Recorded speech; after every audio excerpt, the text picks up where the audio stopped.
Première chose, on reste calme en toutes circonstances, on s'énerve pas, la voiture va glisser quoi qu'il arrive, donc faut pas avoir peur. On met toujours ses mains bien à 10h10. On reste calme, c'est-à-dire qu'on ne donne pas de mouvement brusque à la voiture. Il faut imaginer qu'on a une bouteille d'eau sur la planche de bord et il faut que cette bouteille d'eau ne bouge pas. Donc ça veut dire qu'on ne va pas freiner forcément, on va plutôt rétrograder. On va démarrer en seconde pour pas patiner, pour pas faire patiner le train avant. Et tout de suite on va passer 3e, 4e, 5e. On reste toujours à regarder là où on doit aller parce que c'est le regard qui va vous emmener là où vous irez. Si vous perdez le contrôle de la voiture, commencez pas à piler, à mettre des grands coups de volant dans tous les sens, ça sert à rien. Il faut rester calme, regarder là où on doit aller.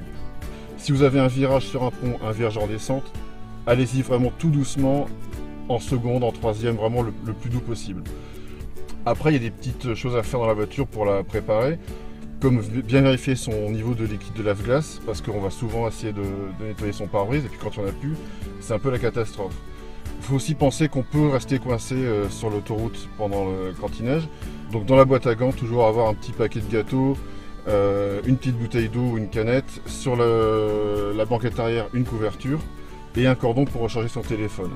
Et aussi pour éviter l'angoisse de la panne, partir avec son réservoir au moins au tiers. Considérez que la réserve, c'est pas quand ça s'allume, c'est quand le réservoir est au tiers, ce qui permet d'avancer et de faire fonctionner aussi le chauffage, la clim, parce que tout ça, ça consomme beaucoup sur le moteur.